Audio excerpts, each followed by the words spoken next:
Pada bagian ini kita ingin mengangkat tentang hipotesa mengapa orang tidak sembuh stroke. Seperti kita maklumi bahwa data menunjukkan sepertiga orang stroke meninggal dunia, sepertiga cacat permanen, dan sepertiganya lagi sembuh. Jadi ada 2/3 yang tidak sembuh. Pertanyaannya adalah mengapa tidak sembuh? Berdasarkan pengalaman dan pengamatan yang saya lakukan, yang pertama adalah karena kurangnya pengetahuan tentang apa itu stroke. Tidak harus orang yang tidak berpendidikan, yang tidak mempunyai wawasan tentang stroke, tetapi juga orang yang berpendidikan juga banyak yang tidak mempunyai wawasan tentang stroke. Kebanyakan dari mereka panik ketika mereka menghadapi stroke. Dan kurangnya informasi dan kurangnya pengetahuan tentang stroke. Sehingga akhirnya asumsi yang dibangunnya adalah bahwa stroke itu tidak bisa disembuhkan. Salah satu contohnya adalah orang yang terkena stroke, misalnya apakah itu ischemic atau hemorrhagic, pembengkakan atau pecah pembuluh darah, umumnya lumpuh di sebelah kiri atau kanannya. Dan dia menganggap bahwa itu tidak bisa dirubah, bahwa itu tidak bisa disembuhkan, bahwa sebetulnya itu bisa disembuhkan, bahwa sebetulnya itu yang terjadi adalah kesemutan ekstrim kalau menurut perhitungan saya. Itu adalah kesemutan ekstrim. Sebetulnya kalau itu ditreatment secara baik, lambat laun dia akan normal kembali. Yang pertama. Yang kedua adalah karena kurangnya pemahaman, maka mereka tidur di ruang ber-AC, tinggal di ruang dingin yang nyaman, sehingga akhirnya darahnya tidak beredar baik. Dan kurangnya olahraga, kurangnya menggerakkan badan karena manja atau lain sebagainya, maka menyebabkan lambat atau cepat, cepat atau lambat terjadi pembekuan-pembekuan darah di tubuhnya dan kemudian menjadi kaku. Nah, ketika kaku itulah muncul stres baru karena peredaran darah di dalam tubuh tidak lancar, menyebabkan kondisi tekanan darah tinggi menjadi permanen adanya karena tidak lancar itu. Kelemahan berikutnya adalah karena tidak disiplinnya terhadap makanan dan tidak terkendalinya pikiran negatif. Misalnya masih memakan makanan yang sudah saya sampaikan sebelumnya, yaitu tentang makanan yang mengandung lemak jenuh. Seperti daging, kuning telur, jeroan, gorengan, santan, mentega, dan seterusnya. Ada yang disiplin tetapi tidak mampu mengendalikan cara berpikirnya yang negatif.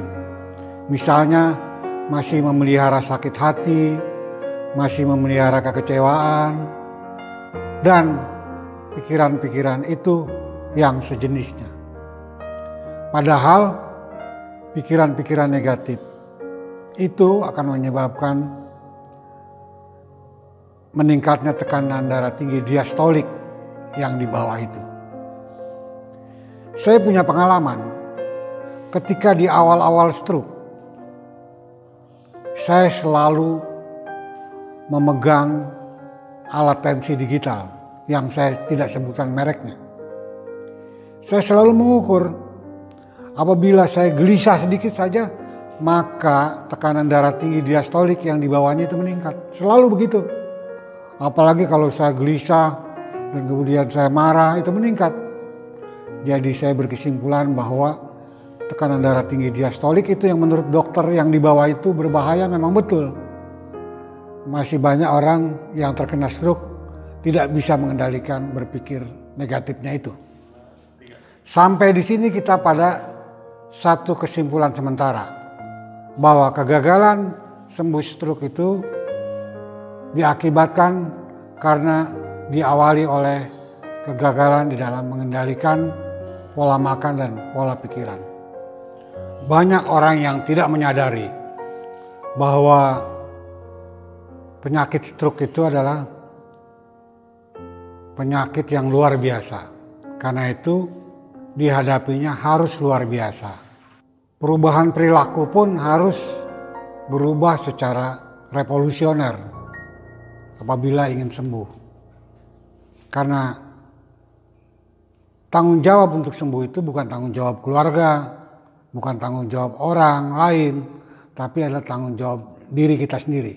Karena apa yang terjadi dengan kita terkait stroke adalah itu sepenuhnya akibat kesalahan kita. Akibat kita salah makan dan salah berpikir. Penyandang stroke pada umumnya tidak menyadari bahwa sengatan stroke pertama itu adalah satu sengatan yang sangat berbahaya.